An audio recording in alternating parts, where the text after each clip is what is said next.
কেন বলুন?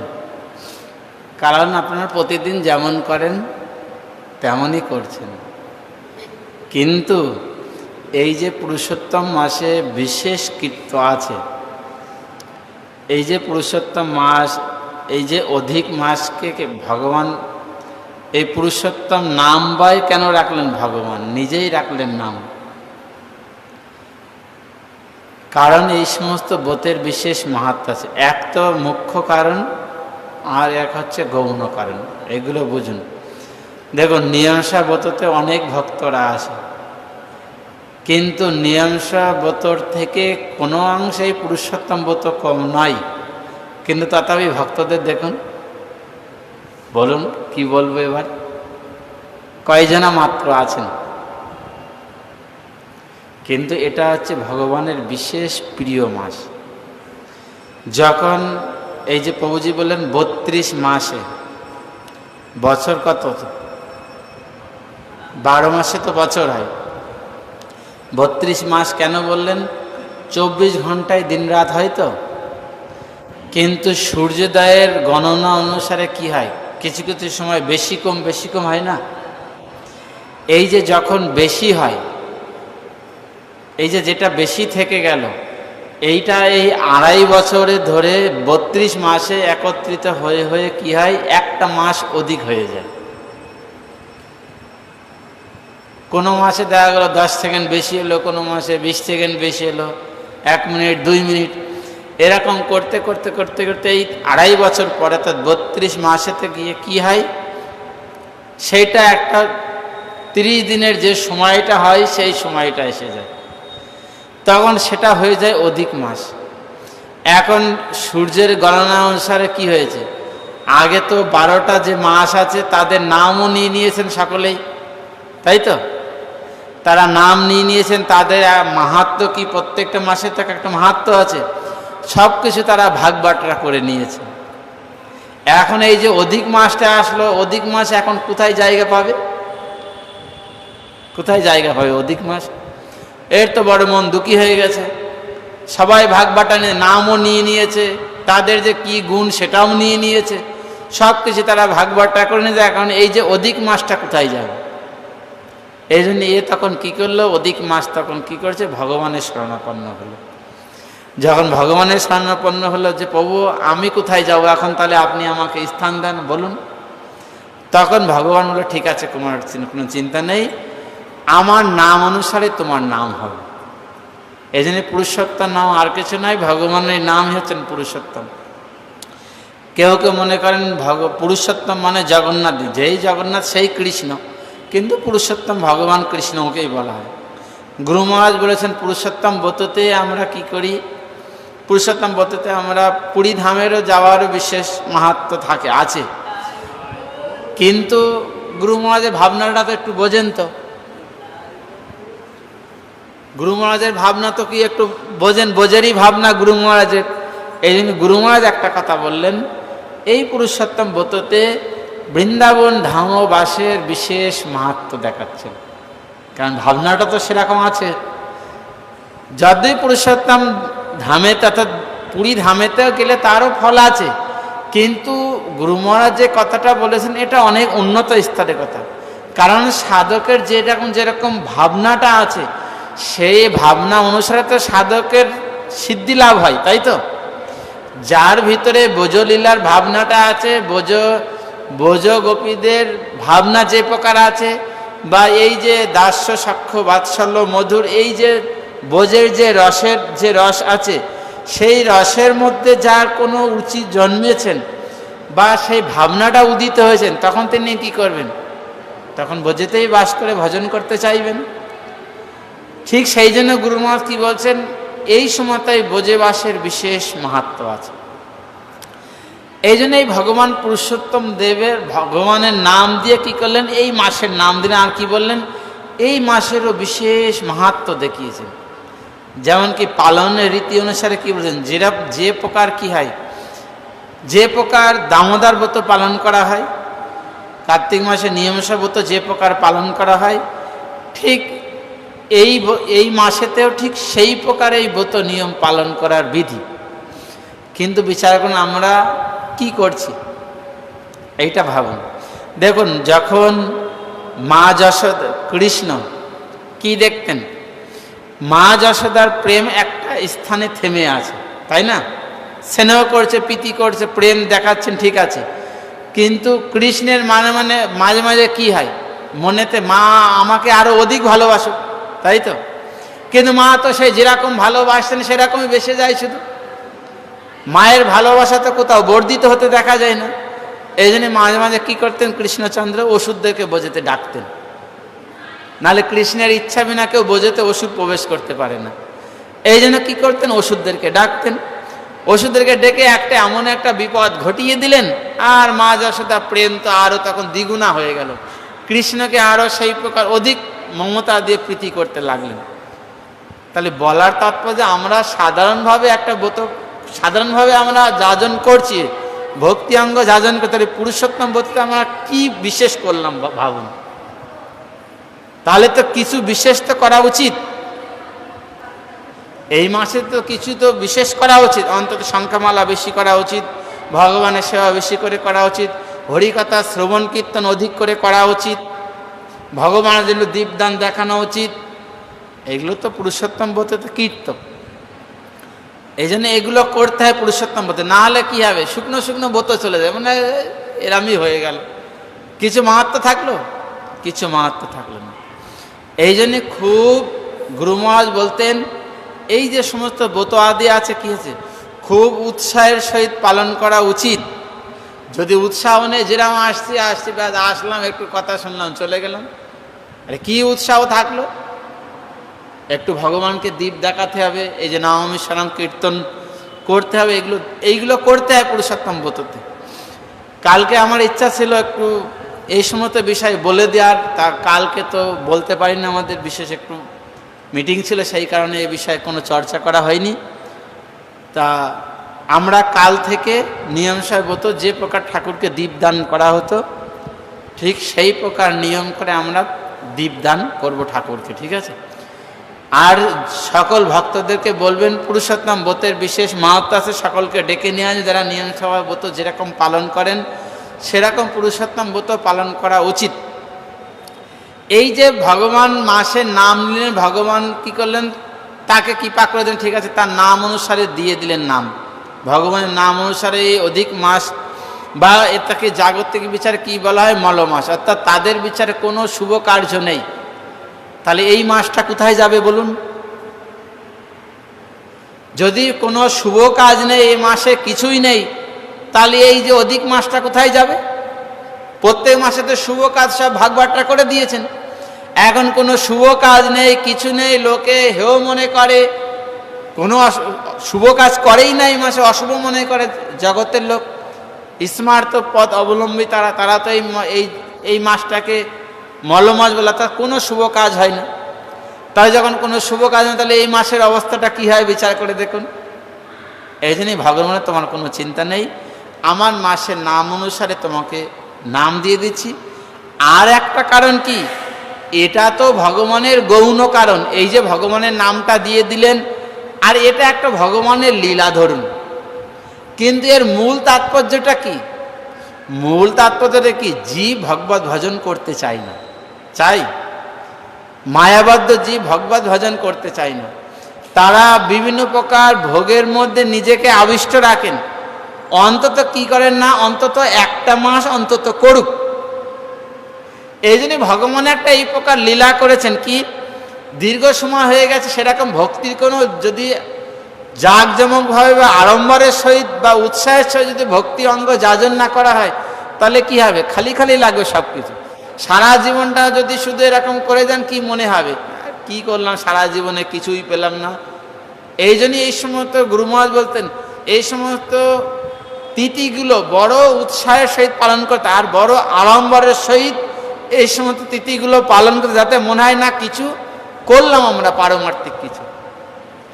তাই জন্য এই যে জীব ভগবত ভজন করতে চায় না, ভগবান কি করলেন, একটা লীলা রচনা করলেন, যাতে ভগবানের নাম অনুসারে একটা মাসে অধিক মাসে নামও দিয়ে দিলেন, তার কার্য ক্রিয়াও দিয়ে দিলেন, এবং এই মাসের যে যারা পালন করবেন খুব অল্প তাড়াতাড়ি কি সিদ্ধি প্রাপ্ত হবে, এটাও ভগবান বর দিয়ে দিলেন।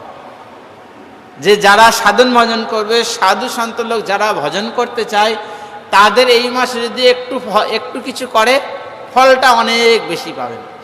যেমন আমরা অনেকবার চর্চা করেছি চৈতন্য মহাপ্রভু লীলাতে।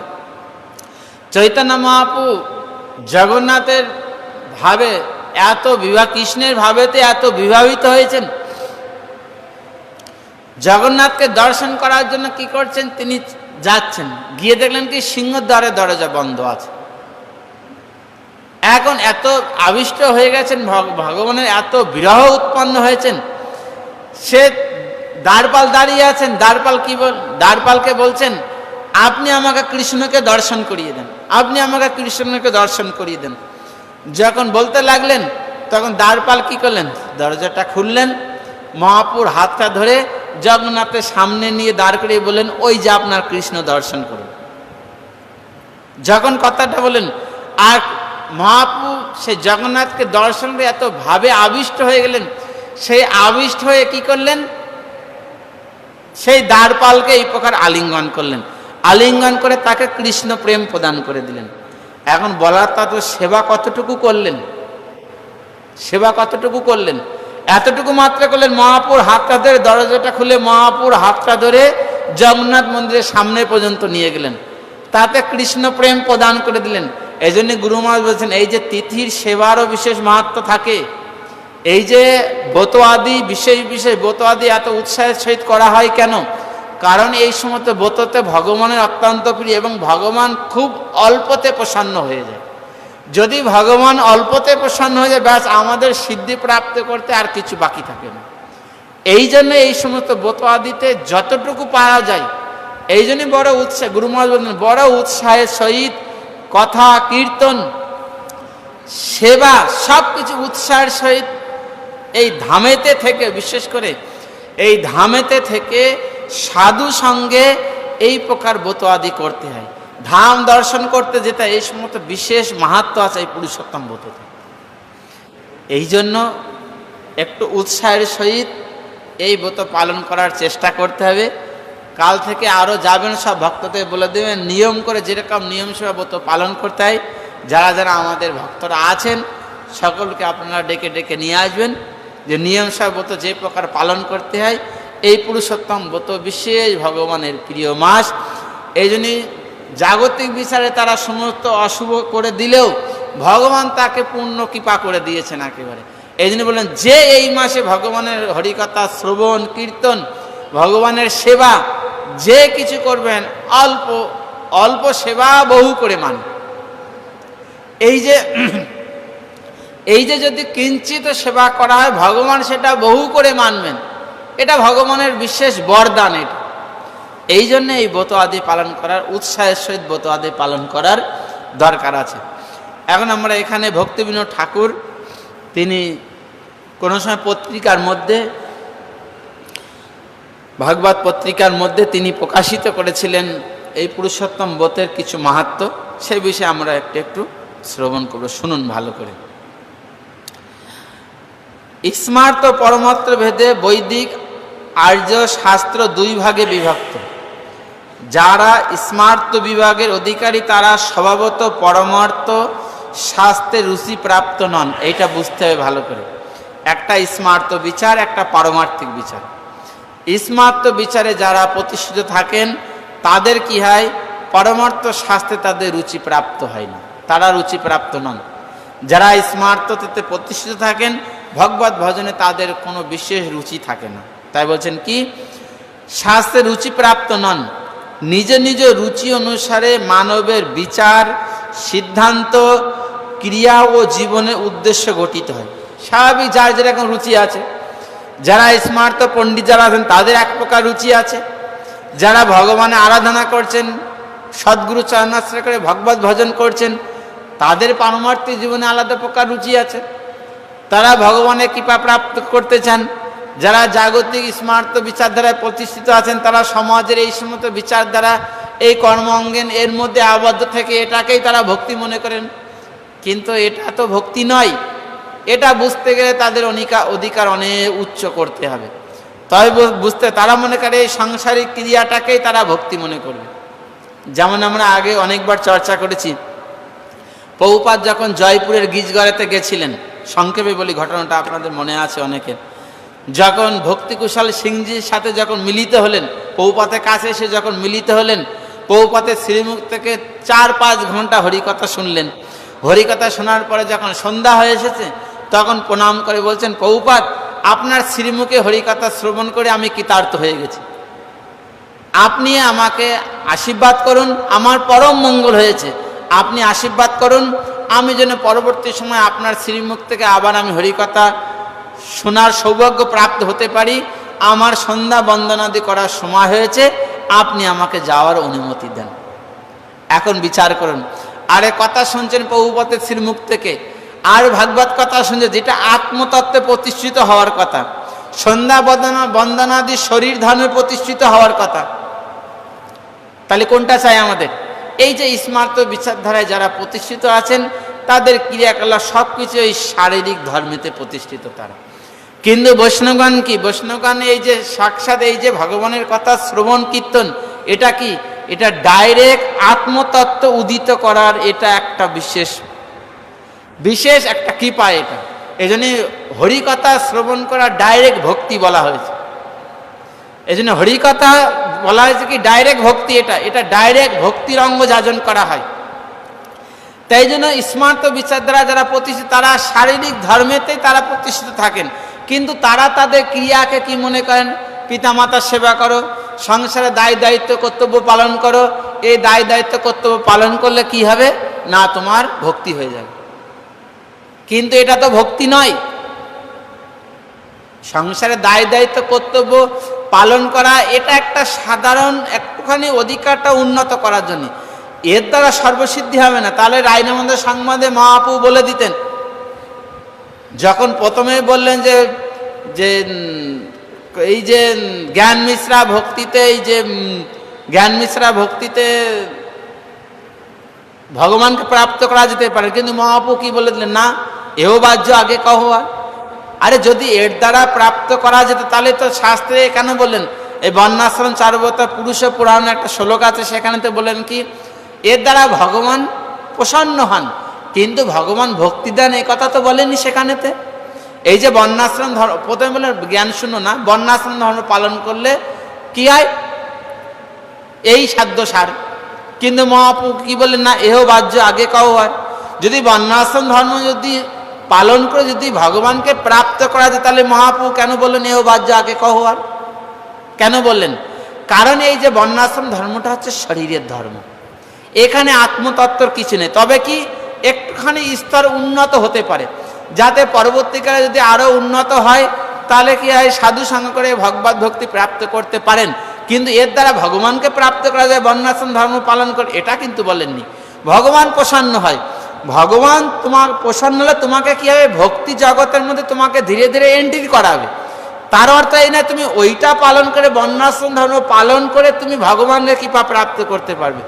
বর্ণাশ্রম ধর্ম পালন করলে ভগবানের কৃপাতে তোমার ভগবানের কথাতে রুচি উৎপন্ন হবে, তবে তোমার ভগবানের কৃপাতে বা সাধুগুরু বৈষ্ণবগণের কৃপাতে তখন তুমি ধীরে ধীরে অগ্রসর হতে পারো। এখন যদি বলো আমি সারা জীবন বর্ণাশ্রম ধর্ম পালন করার দরকার নেই, আমার কোনো কিছু সিদ্ধি হয়ে যাবে, তাহলে ভগবান প্রসন্ন হবে, তো থাকুক প্রসন্ন। তোমার যদি ইচ্ছাই না থাকে ভগবানের ভজন করার, তাহলে কি করবে? তাই জন্য কি বলছেন, এই যে স্মার্ত বিচারধারা অবলম্বন তারা কি বলছেন, তারা মনে করছেন এই যে সাংসারিক ক্রিয়া আমরা যা কিছু করছি এর দ্বারা আমরা প্রাপ্ত করে ভগবানকে প্রাপ্ত করতে পারবো। ভগবানকে প্রাপ্ত করতে পারবো না, কিন্তু অধিকারটা একটু উন্নত হবে। তারপরে তোমাকে সাধু সঙ্গে ভগবত ভজন করতে হবে। আর যতদিন তোমার কর্মেতে আসক্তি থাকবে ততদিন তোমার ভগবত ভক্তিতে কোনোদিনও অধিকার হবে না। যতদিন তোমার কর্মেতে আসক্তি থাকবে বা সাংসারিক জাগতিক সাংসারিক ক্রিয়াতে যত তোমার আসক্তি থাকবে ততদিন ভগবত ভক্তিতে তোমার প্রবেশ হবে না। তাই বলছেন এখানে কি, তাদের ক্রিয়া জীবনে উদ্দেশ্য গঠিত হয়। স্মার্তগণ নিজ নিজ রুচি সম্বন্ধ শাস্ত্রে অধিকতর বিশ্বাস করেন, তাদের যেরকম রুচি থাকে। শাস্ত্র তো এই জন্যই বেদব্যাস এই জন্য 3 প্রকার শাস্ত্র রচনা করেছেন। সাত্ত্বিক, রাজসিক, তামসিক শাস্ত্র রচনা করলো। 3 প্রকার শাস্ত্র রচনা করার কি দরকার ছিল?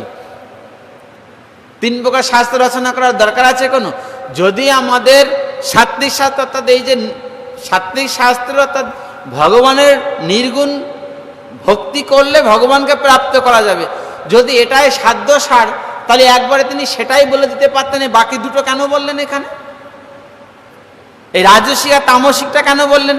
রাজসিক তামসিক করে কি ভগবানকে প্রাপ্ত করা যাবে? ভগবানকে প্রাপ্ত করা যাবে, তবে তথাপি কেন বললেন শাস্ত্রেতে? তথাপি এই কারণে বেদব্যাস লিখলেন, কারণ জীবের প্রবৃত্তিও 3 প্রকার আছে। এই যে জগতে যত প্রকার জীব আছে না, এই জীব 3 প্রকারের আছে। এই 3 প্রকারের যে সাত্ত্বিক, রাজসিক, তামসিক প্রবৃত্তি জীব, এরকম 3 প্রকার ক্যাটাগরি জীব আছে।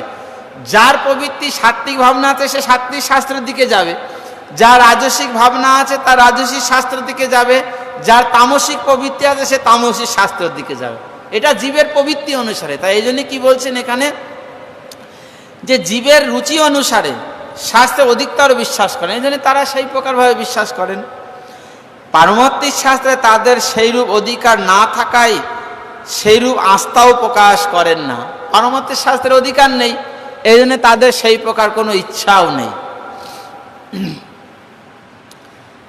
এইরূপ বিভাগের কর্তা বিধাতা। সুতরাং ইহাতে জগৎ পাতার একটি জগৎ পিতার একটি গূঢ় উদ্দেশ্য আছে, সন্দেহ নাই। আমরা যতদূর জানিতে পারিয়াছি সে উদ্দেশ্যে স্বীয় স্বীয় অধিকারে থাকিতে পারিলে জীবের কর্মোন্নতি হয়। আরেকটা কথা সুন্দর বলেছেন, কি এখন মনে হয় যে আমরা জানলাম নাকি এই তামসিক শাস্ত্রের দরকার নেই, তামসিক শাস্ত্রে এর দ্বারাও জীবের মঙ্গল হয় না, তাহলে আমরা কি করব? একেবারে সাত্ত্বিক শাস্ত্র অনুশীলন করব। বলে তামসিক প্রবৃত্তি যারা লোক আছে তারা সাত্ত্বিক শাস্ত্র অনুশীলন করতে পারবেন না, জানলেও পারবেন। সংসারটা দুর্বিষহ বারবার বলা আছে, সংসার প্রবৃত্তি কমছে। সংসারটা বারবার বলা আছে ভক্তি জগতের বাধা স্বরূপ, সংসারে আসক্তি কমছে। কেন পারছে না? পারছে না কারণ তার প্রবৃত্তি আছে সেই দিকে। যখন তার প্রবৃত্তি সেই দিকে আছে, ওখান থেকে উত্তীর্ণ হতে পারবে না যতক্ষণ পর্যন্ত নিজের চেষ্টা না করবে এটা জোর করে ছাড়ার, ততক্ষণ পর্যন্ত কোনো মতে এর থেকে উপরে উঠতে পারবে না। যাই কিছু করবে কিন্তু ভাবনাটা ওই সাংসারিক লোকের মতোই থাকবে। তাই জন্য কি বলছেন, যার যে প্রকার অধিকার আছে, যার হরিকথায় রুচি উৎপন্ন হয়ে গেছে, তার তো এই সমস্ত সাংসারিক ক্রিয়া করার কোনো আবশ্যকতাই নেই। শাস্ত্রে অনেক প্রমাণ দিয়েছেন, যার ভাগবত কথায় হরিকথা যার শ্রবণে একবার রুচি উৎপন্ন হয়ে গেছে, তার অন্য কোনো কিছু সেবার, অন্য কিছু চর্চা কিছুর আবশ্যকতা নেই। হরিকথা শ্রবণ কীর্তনের দ্বারা পরম মঙ্গল হয়ে যাবে তার। এমনকি অন্যান্য সেবার দ্বারা যত মঙ্গল না হবে, যদি চিত্তের ভাবনা থাকে, হরিকথা কীর্তনের শ্রবণ কীর্তনের দ্বার থেকে অনেক অধিকতর মঙ্গল হবে। তাই এখানে কি বলছেন, যাদের এই প্রকার অধিকার হয়নি তখন তারা কি করবে? তাহলে কি সব কিছু ছেড়ে দিয়ে হরিকথা করবে? কাল থেকে আমি কি মনে করলাম, অন্য অন্য সেবাতে এত সমস্যা আছে, করতে গেলে হাজারো সমস্যা, হাতায় বাধা দেয়, শুধু এটা দোষ ওটা দোষ, যেখানে করতে যায় সেটা দোষ, ভালো করলো দোষ, খারাপ করলো দোষ, ধর কাল থেকে আর করবোই না। একেবারে হরিকথা শ্রবণ কীর্তন এই সর্বশ্রেষ্ঠ, এটাই করব। হয়ে যাবে? হবে? হবে না। এই জন্য তোমার অধিকার যেরকম আছে শরীরের দ্বারা সেবা করো, ওইটাই করতে করতে তোমার অটোমেটিক হরিকথাতে রুচি হবে, যদি নিষ্কপটভাবে করো। আর যদি নিষ্কপটভাবে না করো, সারা জীবনই করে যাও, তথাপি বিন্দু মাত্র হরিকথা রুচি আসবে না। এই জন্য শাস্ত্রে প্রমাণ দিলেন, কি বললেন, ধর্মস অনুষ্ঠিত পুংসাং বিক্ষেপণ কথা সূচ ন উৎপাদয় যদি রতিং শ্রম এবহি কেবলম। যদি এত কিছু করার পরেও এই হরিনাম করছি, এই সেবা করছি, তারপরেও বিক্ষেপণের কথা সূচ যদি ভগবানের কথায় রুচি না হয়, তাহলে ন উৎপাদয় যদি রতিং শ্রম এবহি কেবলম, যা কিছু করবো সব কিছু মাত্র পরিশ্রমই হবে। তাহলে কোথা থেকে আসবে? জোর করার জিনিস না, এটা অটোমেটিক প্রসেস। যখন সাধকের ভজন করতে করতে এরকম ভাবনাটা উদিত হয়ে যাবে, তখন অটোমেটিক তার অধিকারও সেই প্রকার হয়ে যাবে, আর গুরুপাত্র তার সমস্ত প্রকার ব্যবস্থাও করে দেবেন সেই প্রকার, কোনো চিন্তা করতে হবে না, সব কিছু গুরুপাত্র ব্যবস্থা করে দেবেন। যদি না পারছি তাহলে বুঝতে হবে যে আমরা নিষ্কপটভাবে সেবা করতে পারছি না। এখন বলবে তাহলে প্রভু আমরা কাল থেকে ছেড়ে দিয়ে ওই সব দায়িত্ব পালন করবো না, ছেড়ে দিয়ে আমরা শুধু কথা কীর্তন, আপনি কথা কীর্তন বুঝতে কথা কীর্তনই করি, সেটাও অত সহজ নয়। কারণ মায়াদেবী সবসময় অক্টোপাসের ন্যায় ঘিরে আছে, খুব সাবধান। যদি ওই সেবাটা উল্লঙ্ঘন করে এইটা করতে যাবে, না এটা হবে না ওটা হবে, মাঝখান থেকে কী হবে, ভক্তি জগৎ থেকেই চ্যুত হবে। এই জন্য শরীরের দ্বারা সেবা করো, সেবা করতে করতে অটোমেটিক হরিকথা কীর্তনের রুচি। কিন্তু সেবাও করতে হবে, এটা আমাদের গুরুবর্গের বিচার, সেবাও করতে হবে, শ্রবণ করতে হবে। যদি শুধু সেবা করব শ্রবণ করব না, তাহলে কী হবে, ওই পণ্ড পরিশ্রমী হয়ে যাবে শুধু। এই জন্যই একটু সেবা হরিকথা এই দুটো যারা মানে প্যারালালভাবে নিয়ে চলবে, তাদের কিছু না কিছু পারমার্থিক মঙ্গল হবেই হবে। আর যদি মনে করলো না আমি শুধু এটাই করলে আমার হয়ে যাবে, এত সহজ বস্তু না, এবারে দুর্লভ বস্তু, তাহলে তার ক্ষেত্রে হয়তো ভগবানের বিশেষ কৃপা থাকতে পারে, হতে পারে। কিন্তু শাস্ত্রে গুরুবর্গের বিচার ধারাতে দেখা যাচ্ছে হ্যাঁ ওটা নিষ্কাপটভাবে করলেও অধিকারটা তো হবে, কিন্তু কথা কীর্তন তো মাস্ট, এটা তো চাই। তাই জন্য কি বললেন, স্বীয় স্বীয় অধিকারে থাকিতে পারিলে জীবের কর্মোন্নতি হয়। শাস্ত্রে সেরে সেরে অধিকার সনিষ্ঠতা পরিগুণ কীর্তুতে, যার যে প্রকার অধিকার আছে সেই অধিকার অনুসারে সেবা করলে সেটাই তার গুণ হবে। আর যদি অধিকার উল্লঙ্ঘন করে অন্য সেবা করতে যাবে, তাহলে কি হবে, না উঠি বৃক্ষ উপরই ফল ধরে টানাটানি। অধিকার হয়নি আর উন্নত অধিকারের আচরণ করতে যাচ্ছি, তাহলে কি হবে, ওই বৃক্ষের উপরে না উঠে ফল ধরে টানাটানি চেষ্টা করা হবে। এই জন্য কি বলছেন, সে অধিকার থাকিতে পারলে জীবের কর্মোন্নতি হয়, অধিকার চ্যুত হইলে পতন হয়। ভালো করে এসব সিদ্ধান্তটা জেনে রাখা উচিত। যদি আমার অধিকার হয়নি একটা কিছু করতে যাব, পতন হবে। বলে অধিকার চ্যুত হইলেই পতন হয়। আমরা আগে অনেকবার এই বিষয়ে চর্চা করেছি ভরত মহারাজের উপাখ্যান দিয়ে। শ্রেষ্ঠ স্থান হয়ে গেছে, ভাব ভক্তি পর্যন্ত চলে গেছেন, এ তো আমাদেরই শিক্ষার জন্য। ভাব ভক্তি স্তরে উঠে গেছেন, সেখান থেকে হরিণী শিশুর প্রতি দয়া দেখানোর কিচ্ছু আবশ্যকতা নেই। নরোত্তম দাস ঠাকুরের জীবন চরিত্রে শিক্ষা দিলেন, যখন রাধাকৃষ্ণের নিবৃত নিকুঞ্জে লীলা যখন স্মরণ করছো, তখন কর্মীলোককে জল দেওয়ার কোনো আবশ্যকতা নেই, কিন্তু তথাপিও করতে গেলেন, কি হলো? তা এই জন্য অধিকার অনুসারে বুঝতে হবে, তাহলে সাধকের ঠিক উন্নতি হবেই হবে। তাই বলছেন কি, অধিকার চ্যুত হইলে পতন হয়। মানবগণ স্বীয় স্বীয় কর্ম অনুসারে কর্ম অধিকার ও ভক্ত অধিকার দ্বিবিধ অধিকার লাভ করিয়া থাকেন। কর্ম অধিকার, তারপরে কি হবে, ধীরে ধীরে ভক্তি অধিকার হবে। যে পর্যন্ত মানবের কর্ম অধিকার থাকে, সে পর্যন্ত তাদের স্মার্ত পথই শ্রেয়। আমাদের কৃষ্ণদাস প্রভু যে একটা উদাহরণ বলতেন না, একই সাথে মঠে এসেছেন দুজনা, একই সাথে মঠে এসেছেন, তার বিচারটা কি ছিল, আরে এখানে এসে সে তো সংসারে যা করতে হয় এখানে তাই করতে হয়, সেখানেও মার্কেট যেতে হচ্ছে, এখানেও মার্কেটে যাচ্ছি, সেখানেও সবজি আমান্য করতে আছে, এখানেও সবজি আমান্য করছি, তা বাড়িতে যা করছিলাম এখানেও তাই করতে, বাড়িতে গিয়ে থাকবো, এখানে কেন থাকতে যাব, এখানে কেন থাকবো? আরে প্রভুজি তাকে বারবার বোঝানোর চেষ্টা করছে, আরে ওটা তো নিজের সুখের জন্য হচ্ছিল। আরে সংসারী লোক কি সবসময় নিষ্কামভাবে করতে পারবেন? এটা হয়, বলা যায় কোনোদিনও? আমাদের প্রভুজি তো বারবার বলতেন, যদি কেউ 100% গ্যারান্টি দেয় যে সংসারে কোনোদিনও কেউ নিষ্কাপটভাবে করতে পারে না, মঠবাসী থেকে আমরা তাই নিষ্কাপটভাবে করতে পারছি না, আর গৃহস্থ লোকের কোথায় আত্মীয় স্বজন তাদের জন্য আলাদা কিছু ব্যবস্থা করতে হবে। তাই এগুলো কি, যদি গৃহের মধ্যে থেকে আলাদা করে ব্যবস্থা করছি, সব কিছু করছি, তাই এটা কি ভগবানের জন্য করছে না তাদের জন্য করছে? হবে কোনোদিনও পারবে 100% করতে? এত সহজ নয়। আমরা মঠে থেকে তাই পারছি না ভগবানের জন্য সব সম্পূর্ণভাবে করতে, আর সেখানে গৃহলোক কী করে সম্পূর্ণভাবে করবেন? তাই এই জন্য কি বলছেন, যতদিন পর্যন্ত সেই অধিকার, যে পর্যন্ত মানবের কর্মাধিকার থাকে, সে পর্যন্ত তাহাদের স্মার্ত পথই শ্রেয়। সেই পর্যন্ত অন্তত হরিকথায় যতদিন পর্যন্ত রুচি উৎপন্ন না হয়, তাবৎ কুর্বন্তী নির্বদ্ধতে যাবতা। যতক্ষণ পর্যন্ত ভগবানের কথায় আমার রুচি উৎপন্ন না হচ্ছে, ততক্ষণ পর্যন্ত কর্ম করো। আর যদি ভগবানের কথায় রুচি উৎপন্ন হয়ে গেছে, তোমার কর্মেতে আর কোনো প্রবৃত্তিও থাকবে না, আর কর্ম করারও তোমার তখন কোনো আবশ্যকতা নেই। তা কি বলছেন, যে পর্যন্ত তাহারা স্মার্ত পতি শ্রেয় কর্ম অধিকার অতিক্রম করত, যখন তিনি ভক্তি অধিকারে প্রবেশ করেন, তখন তাহার পারমার্থিক পথে স্বভাবত রুচি জন্মে। এত সহজ নয়, এটা ক্রমে ক্রমে স্তর আছে।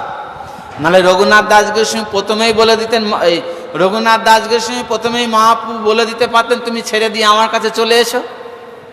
প্রথমে যখন দেখা হলেন বারবার আকুল বিকলিত হচ্ছে, ছেড়ে সব কিছু পরিত্যাগ করে দিয়ে মহাপুর কাছে মিলিত হওয়ার জন্য শান্তিপুরে গিয়ে মিলিত হলেন।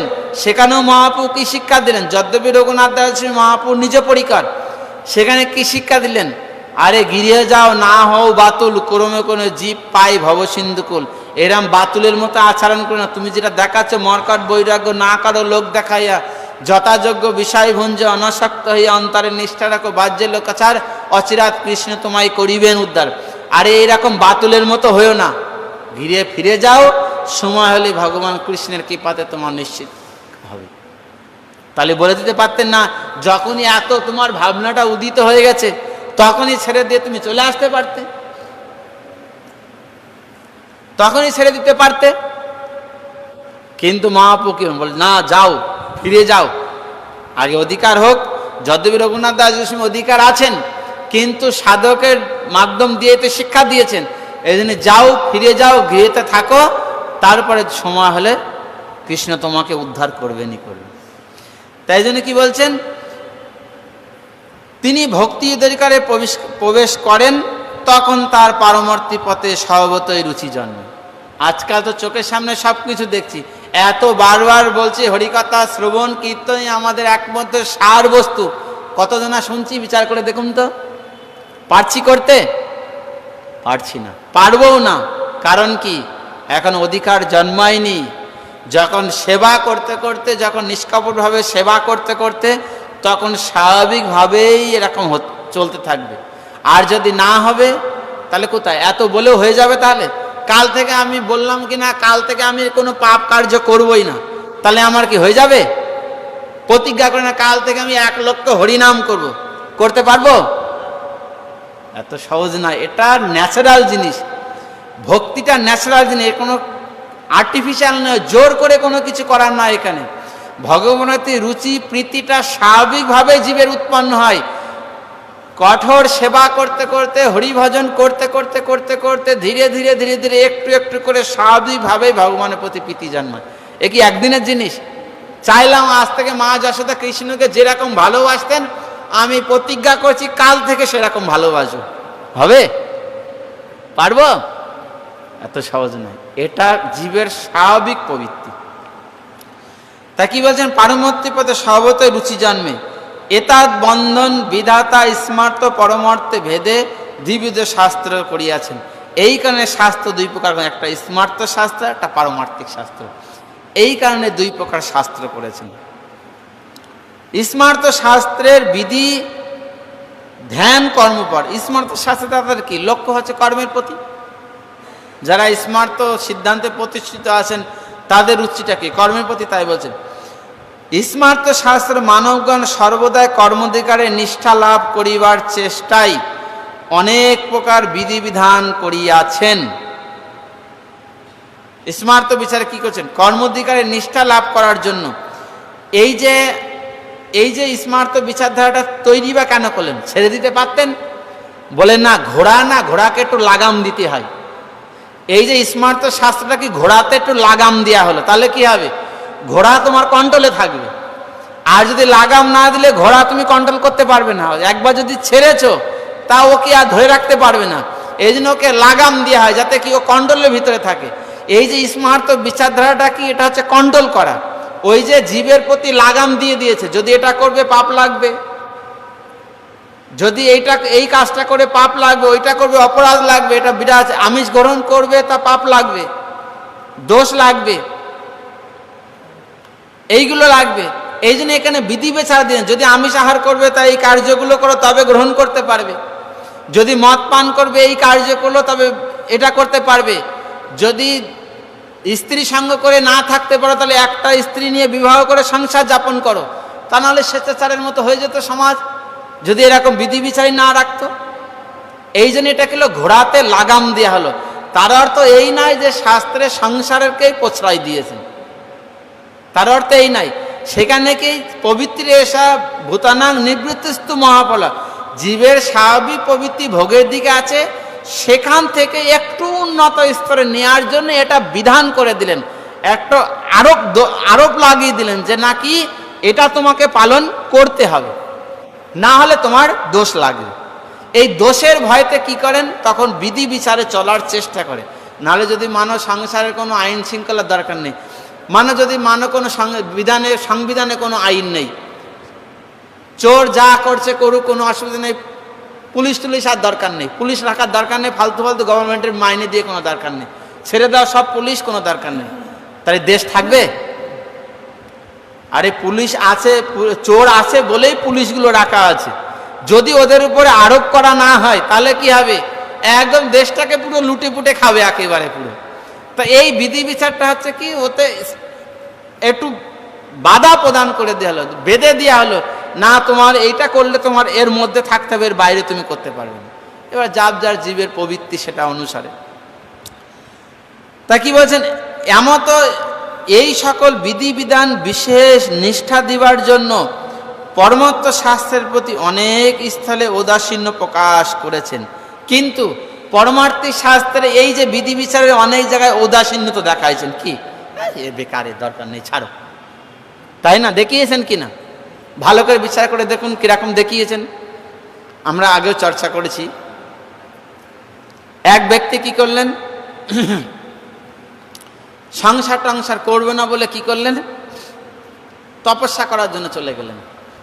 একটা গাছতলায় বসে তপস্যা করছেন। গাছতলায় যখন তপস্যা করছেন, তপস্যা করতে করতে কি হয়েছে, তার মনে হলো আমি একটু কি করছেন, তপস্যা করতে করতে গায়েতে পাখি হেগে দিয়েছে। এখন সে ছিল অত্যন্ত ক্রোধী, যখন পাখি হেগে দিয়েছে গায়েতে, এখন কি করছেন, তার ভিতরে আর ক্রোধ উৎপন্ন হলো না। ব্রাহ্মণের গুণ, সহন শক্তি তো ব্রাহ্মণের গুণ, তাহলে ও কি মনে করলো, আমার ব্রাহ্মণত্ব গুণ এসে গেছে। আর কি করলো, যখন এরকম করলো, কিছু মন্ত্র সিদ্ধি করছিল, তখন মন্ত্রটা সিদ্ধি হলো, কি মনে করলো, না আমার তপস্যা প্রাপ্ত হয়ে আমার মন্ত্র সিদ্ধি হয়ে গেছে, তপস্যা করে আমার মন্ত্র সিদ্ধ হয়ে গেছে, কারণ পাখিটা গায়ে পায়খানা করতে তত আমার ক্রোধ উৎপন্ন হয়, মানে কি আমি ব্রাহ্মণ ধর্মে প্রতিষ্ঠিত হয়ে গেছে। ব্রাহ্মণের তো ক্রোধ থাকা উচিত নয়, ব্রাহ্মণ ধর্মে প্রতিষ্ঠিত হয়ে গেছে। এখন কি করলেন, একটা পাখি যখন না একটুখানি মিসইউজ হলো, পাখিটা কি তপস্যা সিদ্ধি করেছেন, সাধন করছেন, মন্ত্র সিদ্ধি করছেন, করতে যখন পাখিটা গায়ে হেগে দিয়েছেন, আর পাখির দিকে এত ক্রোধ দৃষ্টি তাকিয়েছেন, পাখিটা পুড়ে ছাই হয়ে গেছে একেবারে। যখন পুড়ে ছাই হয়ে গেছে, ও কি মনে করলো, আমার মন্ত্র সিদ্ধি হয়ে গেছে। আমি এই যে পাখিটার দিকে তাকালাম, মানে আমার মন্ত্র সিদ্ধি হয়ে গেছে, পাখিটার দিকে তাকালাম, পাখিটা আমার ভস্ম হয়ে গেল, তাই তো? সে এবার ফিরে আসলো, ব্রাহ্মণ হয়ে ব্রহ্মত্ব প্রাপ্ত, তার ভাবনা আমি ব্রহ্মণ্যত্ব প্রাপ্ত হয়ে গেছি। এখন কি করলেন, ভিক্ষা করতে গেছেন। যখন ভিক্ষা করতে গেছেন, একটা সাধারণ গৃহেতে ভিক্ষা করতে গেছেন, যখন ভিক্ষা চাইলেন, এখন ওনার স্ত্রী বলছে ঠিক আছে ব্রাহ্মণ দেবতা আপনি দাঁড়ান, আমি ভিক্ষা নিয়ে আসছি। যখন ভিক্ষা নিয়ে আসছেন, আর ওর যে স্বামী ছিল, স্বামী যাই কোথায় যাচ্ছিস, বলে ওই যে ব্রাহ্মণ দেবতা এসেছে, ওর ভিক্ষা দিতে যাচ্ছি। বলে এদিকে আই, ভিক্ষা এখানে রাখ, আগে আমি যেটা বলছি সেটা কর, তারপরে দিতে যাবে।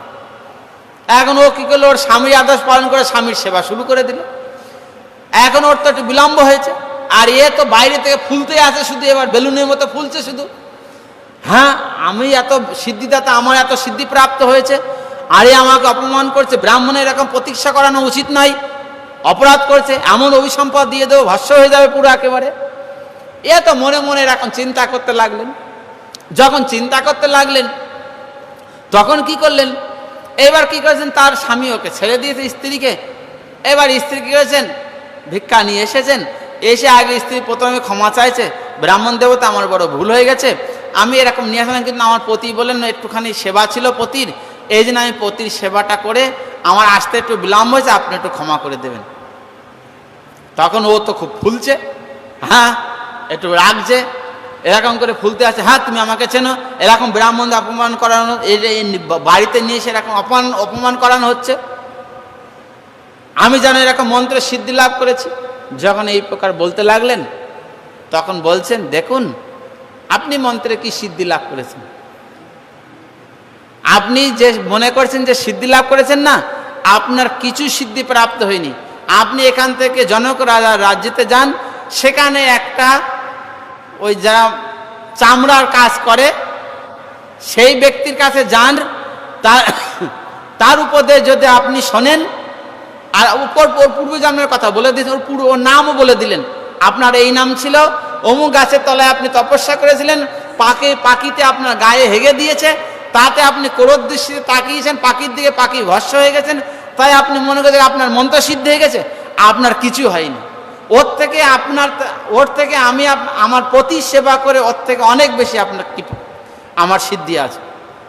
যখনই ওর পূর্বের কথা বলে দিয়েছে, এর তো মাথা খারাপ হয়ে গেছে, বলে হায় হায় তালি, বলে এ আমি বনেতে গিয়ে তপস্যা করে কি করলে, এ প্রতি সেবা করে এ আমার থেকে বেশি কৃপা লাভ করেছে, তাহলে আমি বনেতে গিয়ে তপস্যা করে কি প্রাপ্ত করলাম।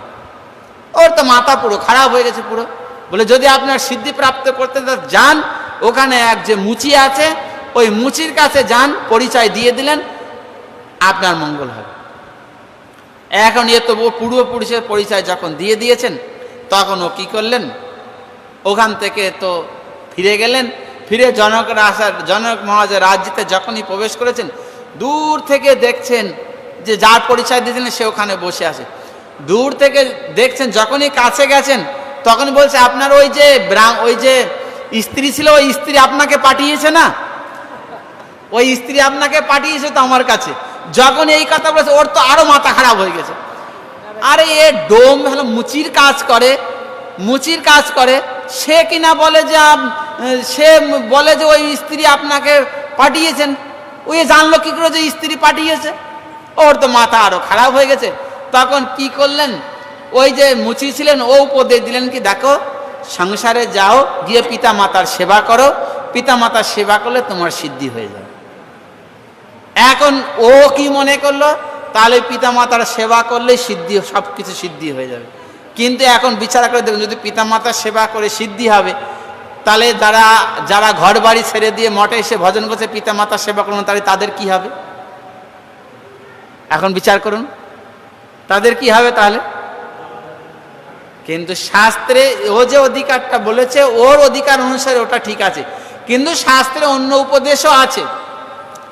এই যে দেবর্ষি ভুক্ত তীর্থ নির্ণাং যে একটা শ্লোক আছে শ্রীমদ্ ভাগবত একাদশী স্কন্ধে, সেই শ্লোকের ভিতরে কি বলছেন, এই যে দেব ঋণ, পিতৃঋণ, মাতৃঋণ, যত প্রকারের ঋণ আছে, মুকুন্দর পরিহিত কীর্তন, যদি মুকুন্দর সেবা করায় সমস্ত প্রকার ঋণ থেকে পরিশোধ করা হয়ে যায়, সমস্ত ঋণ থেকে মুক্ত হয়ে যায়। তাহলে কোনটার মাহাত্ম অধিক হলো?